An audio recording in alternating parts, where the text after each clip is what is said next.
जो आप कहते हैं भेदभाव हुआ है, किसके साथ भेदभाव हुआ है?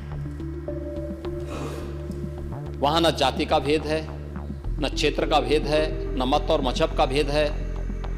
किसी भी प्रकार का भेदभाव नहीं किसी के प्रति, न अमीर गरीब का भेद है। सारे लोग एक घाट पर स्नान कर रहे हैं। इससे बड़ी एकात्मता का संदेश और क्या हो सकता है? किसी ने सच कहा कि महाकुंभ में जिसने जो तलाशा उसको वह मिला। गिद्धों को केवल घास मिली, सूअरों को गंदगी मिली, संवेदनशील लोगों को रिश्तों की खूबसूरत तस्वीर मिली, आस्थावानों को पुण्य मिला, सज्जनों को सज्जनता मिली, गरीबों को रोजगार मिला, अमीरों को धंधा मिला, श्रद्धालुओं को साफ सुथरी व्यवस्था मिली, पर्यटकों को अव्यवस्था मिली, सद्भावना वाले लोगों को जाति रहित व्यवस्था मिली, भक्तों को भगवान मिले। मतलब सबने अपने स्वभाव और चरित्र के अनुसार चीजों को देखा है। सनातन की सुंदरता आखिर समाजवादी और वामपंथियों को कैसे नजर आएगी?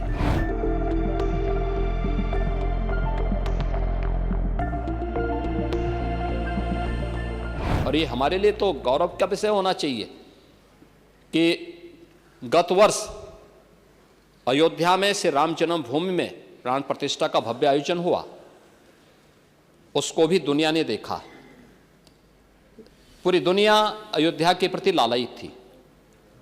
इस वर्ष महाकुंभ का आयोजन आया। महाकुंभ के आयोजन के साथ हमें जुड़ने का अवसर प्राप्त हुआ और महाकुंभ के साथ साथ अयोध्या को, काशी को नजदीक से देखने का भी अवसर आम जन को प्राप्त हुआ है। और मेरा मानना है कि ये दो महाआयोजन, अयोध्या में से राम जन्मभूमि पर रामलला का विराजमान होना, महाकुंभ का आयोजन या उत्तर प्रदेश की दिश से और भारत की दिश से, एक भारत श्रेष्ठ भारत की दिश से, जो प्रधानमंत्री जी का विजन है उसकी दिश से, ये मील के पत्थर साबित होने वाले हैं। भारत के लिए, भारत की आध्यात्मिक परंपरा के लिए और भारत की आर्थिकी के लिए भी ये महत्वपूर्ण आयोजन होने जा रहे हैं। और मेरा मानना है कि यह पूरे आयोजन के प्रति लोगों के मन में जो भाव आया है, वह भाव राष्ट्रीय एकता को मजबूती प्रदान करने वाला भाव है। पूरे कुंभ में आपने देखा होगा, जो आप कहते हैं भेदभाव हुआ है, किसके साथ भेदभाव हुआ है? वहां न जाति का भेद है, न क्षेत्र का भेद है, न मत और मजहब का भेद है। किसी भी प्रकार का भेदभाव नहीं किसी के प्रति, न अमीर गरीब का भेद है। सारे लोग एक घाट पर स्नान कर रहे हैं। इससे बड़ी एकात्मता का संदेश और क्या हो सकता है? इससे बड़ी एकता का संदेश और क्या हो सकता है? और यही सच्चा सनातन धर्म भी है। महोदय, मुझे सोशल मीडिया हैंडल पर एक बात बहुत अच्छी लगी। एक सज्जन ने इस बात को कहा और उसने, जो लोग महाकुंभ का विरोध कर रहे थे उनके बारे में उसने बहुत सटीक टिप्पणी की। उन्होंने कहा कि पिछले 1.5 महीने में आप वामपंथियों, समाजवादियों की बाल खगाल लीजिए, महाकुंभ को लेकर के विश्व भ्रमण के अलावा कुछ नहीं दिखेगा। गंदगी, अव्यवस्था, पर्यटकों की परेशानी के अलावा इनकी बजबजाती वाल पर दूसरी कुछ भी नहीं मिलेगा। लेकिन इन सब से इतर धरातल पर इनकी बजबजाती विचारधारा का कोई असर नहीं है। हज के दौरान अव्यवस्था से होने वाली सैकड़ों मौतों पर चुप्पी साध जाने वाले भारत के वामपंथी सेकुलर स्कॉलर महाकुंभ की भव्यता पर उल्टी करते नजर आए हैं। हर बार इनकी कोशिश महाकुंभ को बदनाम करने और फेल करने की रही, लेकिन ऐसे तमाम लोगों की मंशा को दरकिनार करते हुए करोड़ों लोगों ने आस्था की डुबकी लगा करके इनके जले पर नमक छिड़कने का ही काम किया। उन्होंने आगे लिखा है कि महाकुंभ के दौरान दुखद हादसा हुआ, इसके बाद भी आस्था और विश्वास तमाम परेशानियों पर भारी पड़ी।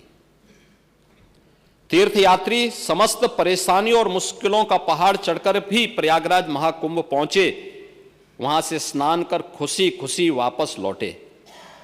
रिश्तों के जटिल समीकरण का परिभाषा गढ़ता महाकुंभ अब समारोह की ओर है, लेकिन यहां से निकला संदेश हर सनातन के मन में अमिट छाप छोड़ गया है, जो वर्षों तक लोगों की बतकही और कहानियों में जीवंत रहेगा।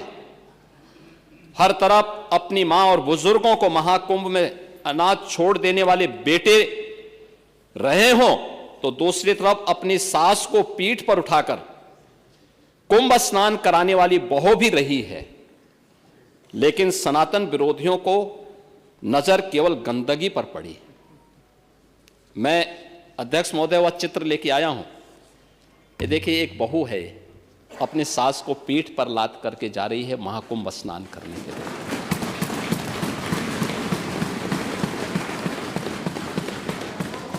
यही नहीं, आगे एक और बात कहते हैं। किसी ने सच कहा कि महाकुंभ में जिसने जो तलाशा उसको वह मिला। गिद्धों को केवल लाश मिली, सूअरों को गंदगी मिली, संवेदनशील लोगों को रिश्तों की खूबसूरत तस्वीर मिली, आस्थावानों को पुण्य मिला, सज्जनों को सज्जनता मिली, गरीबों को रोजगार मिला, अमीरों को धंधा मिला, श्रद्धालुओं को साफ सुथरी व्यवस्था मिली, पर्यटकों को अव्यवस्था मिली, सद्भावना वाले लोगों को जाति रहित व्यवस्था मिली, भक्तों को भगवान मिले। मतलब सबने अपने स्वभाव और चरित्र के अनुसार चीजों को देखा है। एक ही घाट पर सभी जातीय वर्ग के तीर्थयात्री स्नानार्थी बिना किसी भेदभाव के नहाते रहे। सनातन की सुंदरता आखिर समाजवादी और वामपंथियों को कैसे नजर आएगी, लेकिन इनके द्वारा लगातार किए जाने वाले प्रश्न इनकी नियत को ही संदेह के दायरे में खड़ी करती है। महोदय, ये टिप्पणी अचानक नहीं है। ये टिप्पणी भारत की टिप्पणी है, भारत की भावनाओं की टिप्पणी है। और जो स्वयं कुछ कर नहीं सकते थे, जिन लोगों ने अपने समय में इस पूरे आयोजन को अव्यवस्था और भ्रष्टाचार का शिकार बनाया था, आज वे महाकुंभ पर इस प्रकार की टिप्पणी करके भारत की भावनाओं के साथ ही खिलवाड़ करने का काम कर रहे हैं।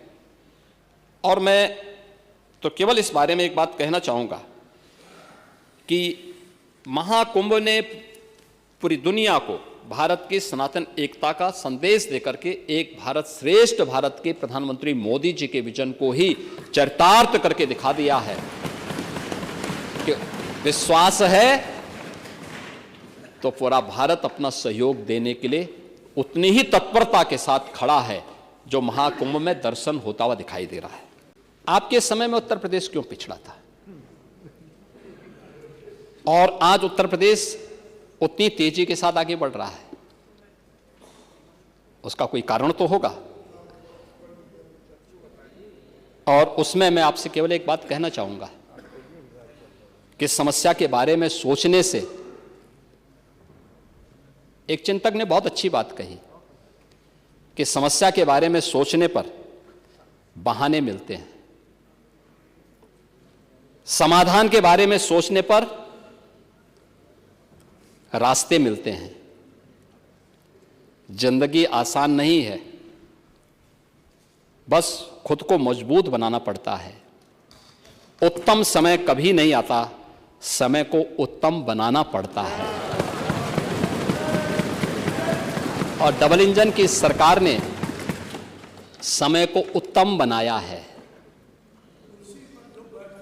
हाँ, इसीलिए कह रहे हैं ना, क्योंकि इसीलिए तो 5 साल सफलतापूर्वक चलाने के बाद भी फिर से थंबिंग मेजॉरिटी के साथ आए हैं और 27 में फिर से आएंगे, फिर से आएंगे।